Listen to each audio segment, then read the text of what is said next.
Hey, listen, first things first, congratulations on the album. Thank you. Are you happy with it? Very happy. It was really fun to make. I didn't think it'd be like that day, because I didn't know that many people like singing. Exactly. When 13-year-old Malakai Bayoh stepped on the Britain's Got Talent stage, his angelic voice stopped the nation. Simon Cowell's jaw dropped. Amanda Holden's eyes filled with tears. In minutes, he became a viral sensation, the boy who sang like heaven itself. But behind that golden buzzer moment was a harder truth.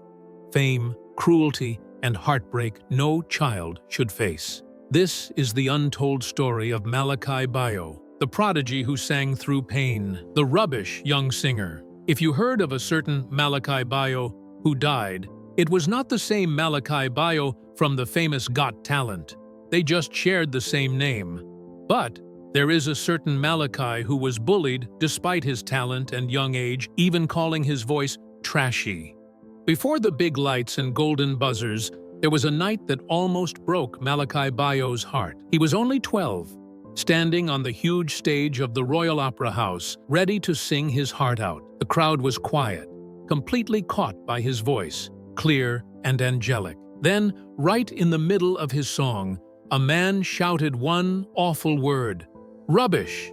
Now, when British people say rubbish, they usually mean something is bad, worthless, or nonsense. It's a common word in the UK that can be used in many ways, depending on the tone. For example, if someone says, "That movie was rubbish," it means the movie was terrible. Or if they say, "Don't talk rubbish," it means don't say nonsense, or "That's not true." It's kind of like saying, "That's stupid," or "That's garbage" in American English. So when the man shouted rubbish at Malakai during his performance, it wasn't just criticism, it was an insult. He was basically saying, "You're awful," to a 12-year-old singing his heart out on stage. In British culture, that word can sound even harsher when shouted in a quiet, formal place, like the Royal Opera House. The whole room gasped. Malakai didn't cry or stop. He just kept singing, even though it must have hurt so much. When he walked off stage, everyone was proud of him for being brave.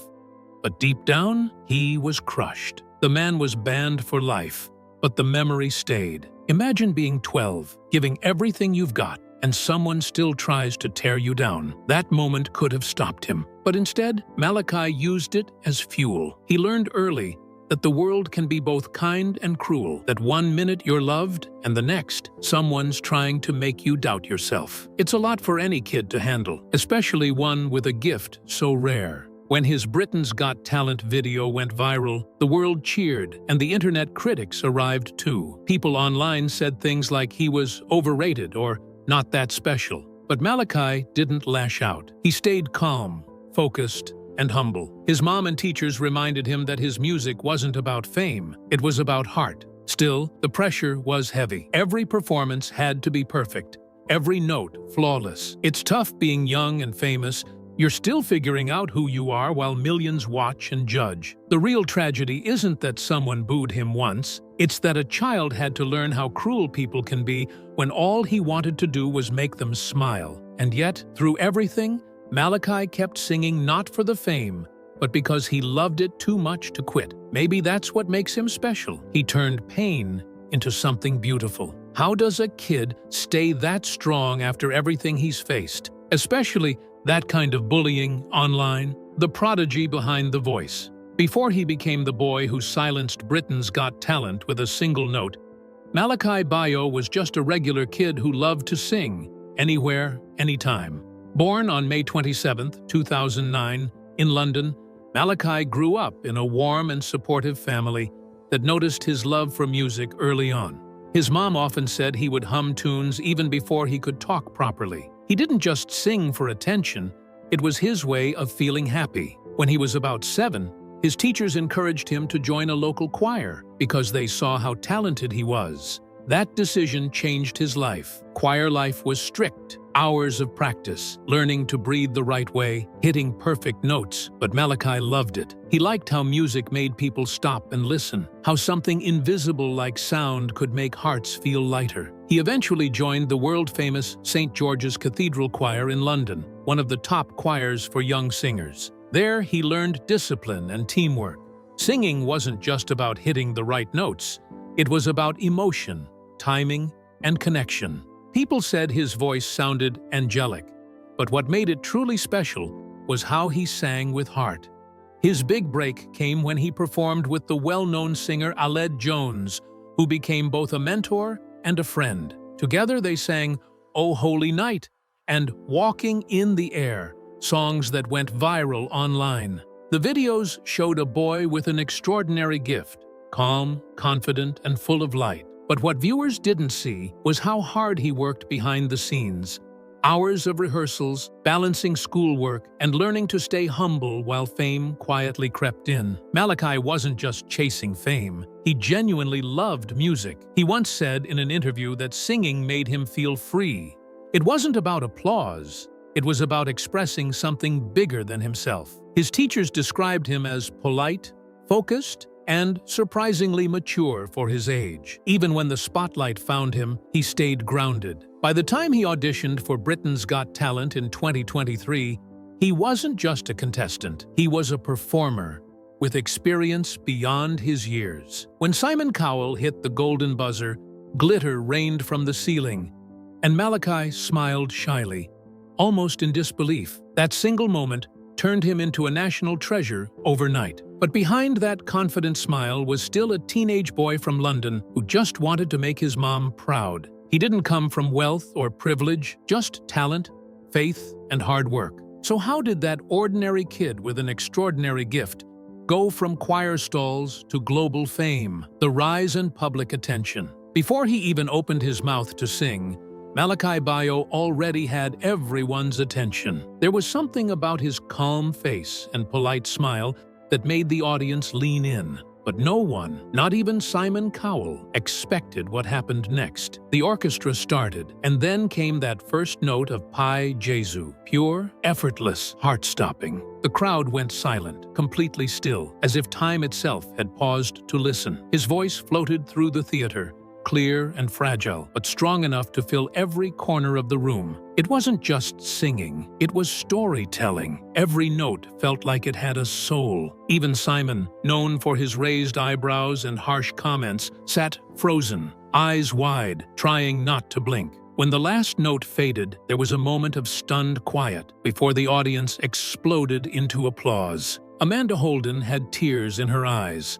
Bruno Tonioli clapped wildly. And then Simon, in a rare, genuine moment of awe, stood up, reached forward, and slammed the golden buzzer. Gold confetti showered down as the crowd roared. Malakai just stood there, blinking in shock, his smile small but glowing. You could tell he wasn't trying to act like a star. He was just happy, overwhelmed even, that people felt something from his voice. For him, that was enough. Overnight, his audition clip blew up on the internet. Millions of views, headlines calling him Britain's Angel. Social media flooded with people saying his voice gave them goosebumps or made them cry. Even celebrities and musicians reposted his video, calling it divine and heavenly. In a time when pop and rap ruled the charts, here was a 13-year-old choir boy reminding the world what pure music sounded like. But fame isn't as pretty as gold confetti. Alongside the love came critics, people who said his style was too old-fashioned, or that his popularity came just from sympathy. Some online commenters even accused the judges of overhyping him. For a kid his age, that kind of negativity could have been crushing. But Malakai handled it with grace beyond his years. He didn't post angry replies. He didn't cry publicly or disappear. He did what he always did. He sang. He focused on what made him happy, continued his training, and kept performing at events and charity concerts. That quiet strength won over even more people. Soon, he wasn't just that boy from BGT. He was Malakai Bayoh, the artist. His confidence grew, but his heart stayed the same. In interviews, he still sounded humble, sometimes shy, always grateful. When asked how it felt to get the golden buzzer, he said, "It was magical. I didn't think I'd make people cry. I just wanted to make them smile." He went on to release his debut album, Golden, filled with songs that mixed classical pieces and emotional ballads. Critics praised his control, his tone, and how he could bring a fresh spirit to timeless music. It was clear he wasn't a one-hit wonder. He was the real deal. Still, the attention came with pressure. Suddenly, everyone wanted to know what he'd do next, how he'd top that first performance. For a teenager still in school, it was a lot to carry. Between rehearsals, interviews, and appearances, he was learning how to balance being famous and just being a kid. And that's where the real challenge began, not just proving his talent, but protecting his peace in a world that can turn harsh fast. Because for all the applause and glitter, there's a quieter side to fame, one filled with expectations, critics, and loneliness. So what happens when the world's new favorite star starts to feel the weight of it all? The human side of a famous child star. When the lights fade and the cameras stop rolling, fame can feel colder than it looks on TV. For Malakai Bayoh, the glow of success came with shadows that most people never saw. The world saw a boy with a voice that could touch heaven. But behind the applause, he was just a teenager trying to survive the pressure that came with being perfect. Even though he did not win, after his Britain's Got Talent breakthrough, the offers came flooding in. Interviews, performances, recording deals, TV guest spots. Everyone wanted a piece of him, but with each opportunity came new expectations. Every song had to be flawless, every note compared to his viral debut. People didn't realize that Malakai's voice was still changing. He was growing up, and his range and tone were evolving with him. That natural change became a quiet source of anxiety. What if the voice that made people fall in love with him started to fade? Online, things got worse. Social media, once filled with praise, became a mix of love and cruelty. Some critics said he was overrated. Others mocked his voice when it cracked during a live show, forgetting he was a child, not a seasoned adult performer. There were even hate comments attacking his background, something no one, especially a kid, should ever face. Malakai stayed quiet. Instead of firing back, he poured his emotions into his music. But even the strongest hearts can get tired. The more he smiled on stage, the more it felt like he was hiding behind the same thing that once made him free, his singing. It's a strange kind of heartbreak, being loved by millions but misunderstood by most. Those close to him began noticing the toll. He became quieter, more thoughtful. In interviews, he started talking about missing his choir friends, the simplicity of rehearsals, and how the fame sometimes made him feel far away from himself. He was grateful, deeply so, but even gratitude can't erase exhaustion. Critics in the classical world were also divided. Some praised his ability to connect emotion to every piece, calling him a once-in-a-generation talent. Others were harsher, claiming he lacked the technique of older opera singers. It was a lot of noise for a young performer to filter out. But for every harsh word, there were fans who stood by him. They defended him online, reminding others that Malakai wasn't supposed to sound like Pavarotti, he was supposed to sound like Malakai. His voice was about innocence, sincerity, and soul, things that couldn't be taught in any conservatory. The heartbreak wasn't just about criticism, though. It was the loneliness that fame often brings. While his friends from school talked about exams and video games, Malakai was dealing with stage fright, contracts, and public pressure. Fame had given him a dream life, but it had also stolen some of his childhood. Through it all, his mother remained his biggest anchor. She made sure he stayed grounded, focused on school, and remembered why he started singing in the first place. Not for fame, but for love of music. By the time the public realized that the angelic boy was growing up, Malakai had already faced storms most adults couldn't handle.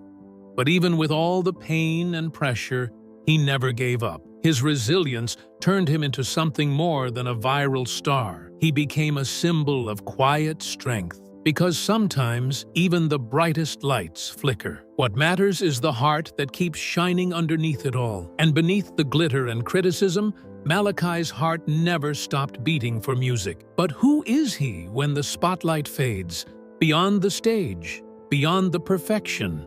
Just a boy, a simple, normal boy, away from the microphones, applause, and bright studio lights. Malakai Bayoh is still just a boy, trying to live a normal life. He goes to school, hangs out with his friends, and worries about grades just like everyone else. Fame might have found him early, but he's never let it swallow who he really is. At home, his family keeps things simple. His mom, who's been his biggest supporter from day one, makes sure he remembers that success doesn't define him. Kindness and hard work do. They try to live as normally as possible, even though cameras sometimes follow them. For Malakai, home is his safe space, the one place where he doesn't have to be the famous singer. He can just be himself, funny, quiet, and a little shy. He's also very close to his church and choir community. Music, for him, isn't just about performance, it's about faith and gratitude. Singing in church reminds him where everything started, in a place of peace, surrounded by people who loved music for the same reason he did, because it made them feel close to something pure. But even with all the love and stability around him, growing up under a spotlight isn't easy. Imagine going through normal teenage things, voice cracks, self-doubt, figuring out who you are, while millions of people are watching. Every performance is judged, every mistake turned into a headline. It's pressure that could break even the strongest adults, but Malakai handles it with surprising grace. He often says he just wants to make people happy when he sings. That's what drives him, even when the world expects too much. He knows that music isn't about perfection, it's about connection. Every song is his way of giving something good to the world, especially to people who might be going through tough times. And while fans see the golden boy who stunned Simon Cowell, his close friends see someone who still laughs at silly jokes, loves his family, and sometimes gets nervous before singing, just like any other kid. He dreams of studying music professionally one day, maybe even teaching younger kids who dream like he once did. Fame isn't his goal. Legacy is. He wants to show that staying kind, humble, and passionate matters more than being number one. Behind that angelic voice and global attention is a boy with an old soul, one who understands that music heals even when the spotlight gets harsh. But what makes people truly love him isn't just his talent, it's his heart. And that's something no fame can take away. Before Malakai stole hearts, other child stars once carried the same spotlight, and what became of them? Child stars. Before Malakai Bayoh. When Britain's Got Talent first hit TV screens, it wasn't just a show. It was a stage where everyday people became national sensations overnight. And for kids, it was pure magic. Little dancers, magicians, comedians, and singers walked in nervously and walked out as stars. From adorable smiles to jaw-dropping talent, the show gave children a chance to dream big. But when Malakai Bayoh stepped onto that stage, something shifted. The audience wasn't just watching another child act, they were witnessing something timeless. Before Malakai, the show had already given us unforgettable young performers. Connie Talbot, just 6 years old, melted hearts with Somewhere Over the Rainbow, proving innocence could be powerful. Ronan Park brought pop star charm and a voice that rivaled adult singers, becoming a teen idol in 2011. Holly Steele stunned with opera-like control, overcoming stage fright mid-song and finishing with the courage of a professional. Each of them carried that spark, raw, beautiful, and full of promise. Then there were acts beyond singing, each a reminder that talent wears many faces. George Sampson, the young street dancer, defied all odds when he turned his rainy street routine into a national moment. Aiden Davis followed with moves so sharp and rhythmic that even the pros took notice. Jack Carroll, the teenage comedian with cerebral palsy, had audiences laughing and thinking at the same time, turning what others saw as a limitation into pure strength. Issy Simpson, a child magician, left everyone speechless with illusions that felt impossible. These kids weren't just performing, they were rewriting what talent could look like. And then came Malakai, calm, composed, and carrying none of the usual flash. He didn't need props or backup dancers, just a stage, a spotlight, and a voice that could quiet an entire room. When he sang Pae Jesu, he didn't just impress the judges, he transformed the space. You could almost feel the air pause. His performance wasn't about winning, it was about feeling. That's what made him different. Where many child stars brought excitement, Malakai brought peace. He didn't dance, joke, or shout for attention. He simply was. In a show famous for glitter and big reactions, he won hearts with stillness and sincerity. Even Simon Cowell, who had seen every kind of act, looked genuinely moved. Unlike many contestants who lean on pop hits to win votes, Malakai chose classical and sacred music, songs few his age even knew. Singing a Latin hymn on live TV wasn't a safe choice. It was brave, but it worked because it was him. There was no showmanship, no act, just emotion. The words didn't need translating. Everyone understood through his tone, his expression, his heart. When you line him up with BGT's other child talents, the contrast is striking. Connie was the picture of innocence. Ronan had charm. George had raw street power. Holly had control and grace. But Malakai? He had soul. He didn't just perform, he made people feel seen, calm, and hopeful. And that's rare. Most child stars ride the wave of cuteness or novelty. As they grow up, the magic fades because the world stops seeing them as special. But Malakai's magic isn't in his age, it's in his authenticity. His voice might change, but his sincerity won't. He's not chasing fame or followers. He's chasing meaning. In a world where noise often drowns out beauty, Malakai reminded people that quiet can be powerful. He didn't need pyrotechnics or a crowd chant, just a song and silence that spoke louder than anything else. That's why Malakai Bayoh isn't just another talented kid from Britain's Got Talent. He's the boy who changed what it meant to move an audience. Where other young acts made us cheer, Malakai made us feel. And that, truly, is something golden. The future of child talents, promise or pressure. Every season, Britain's Got Talent gives the world a new, next big thing. One moment, they're kids nervously clutching a microphone. The next, they're viral sensations with millions of views. But for every child who becomes a household name, there's another whose fame fades as fast as it arrived. So where does that leave Malakai Bayoh and others like him? The truth is, fame is fickle, especially for young performers. Child stars often shine bright and then vanish when the next viral act comes along. Remember Connie Talbot, who charmed the judges in 2007 with her angelic voice at just 6 years old?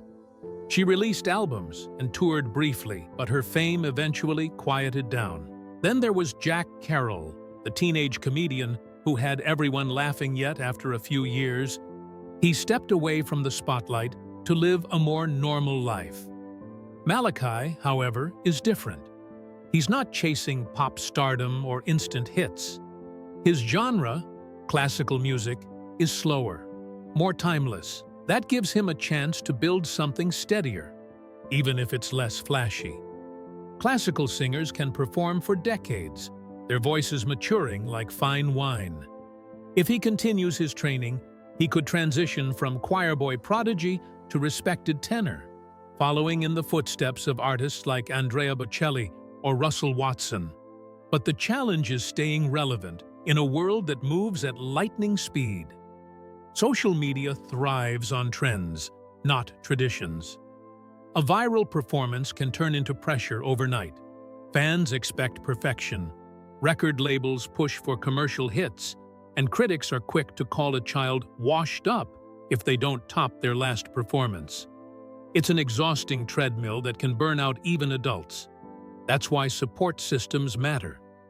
When families and mentors protect young performers from the chaos of fame, they have a real shot at long-term success.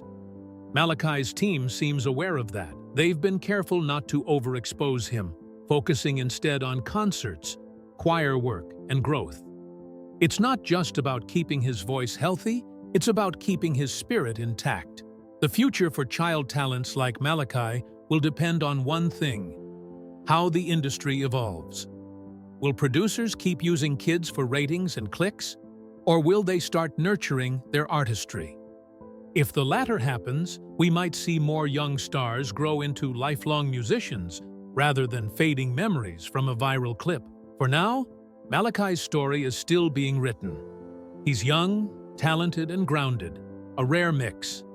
If he keeps choosing music over fame, discipline over hype, he just might prove that for some child stars, the spotlight doesn't have to fade. It can evolve. Before the applause fades, there's another story, one about how the media turns child stars into spectacles. The media's obsession with young prodigies. There's something about a gifted child that makes the world stop and stare.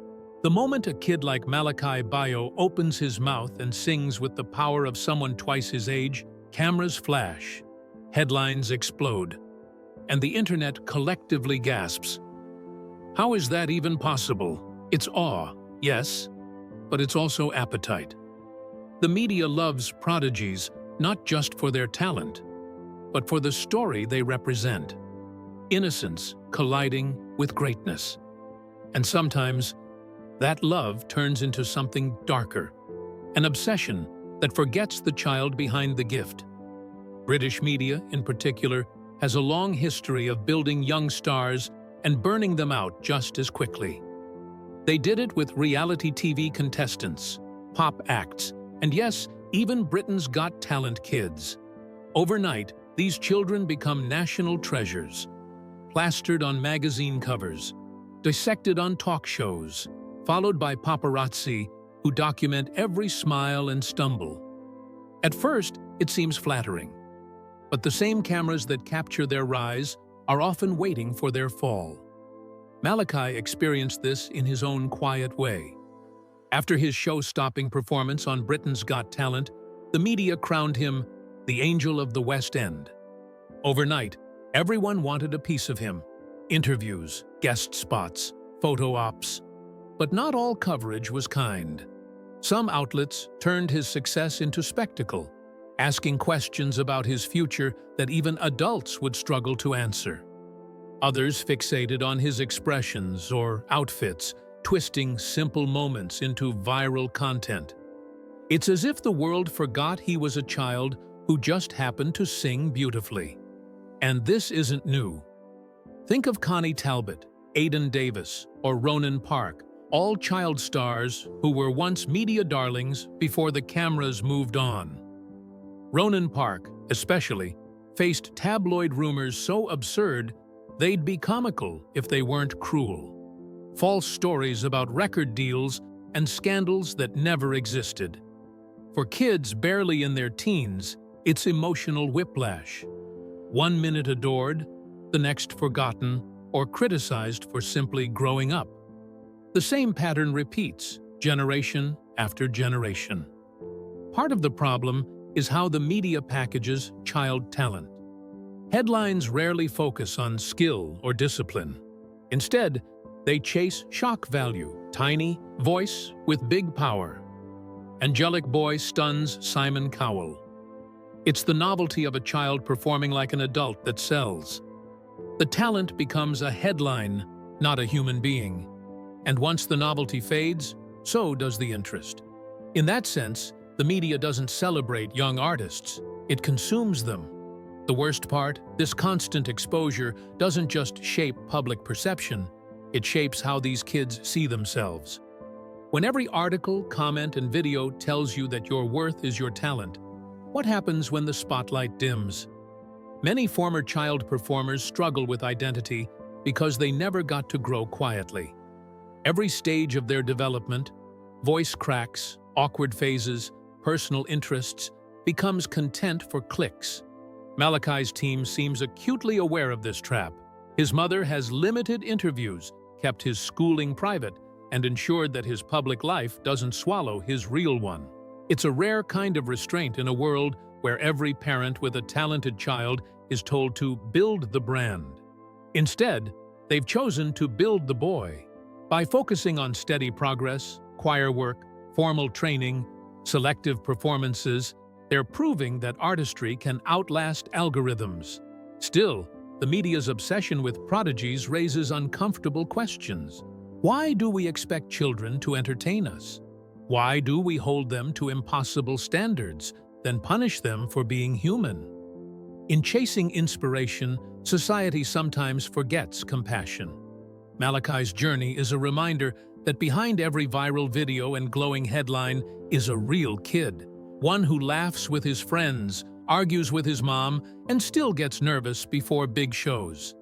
The media might see him as a sensation, but he's also a student, a son, and a dreamer. The challenge, moving forward, is to let prodigies grow not just as performers, but as people. Because the truest mark of genius isn't how early it starts, but how gently it's allowed to unfold. Malakai's journey reminds us that even the youngest stars can teach us the biggest lessons. Keep following for more inspiring stories like this, and don't forget to subscribe.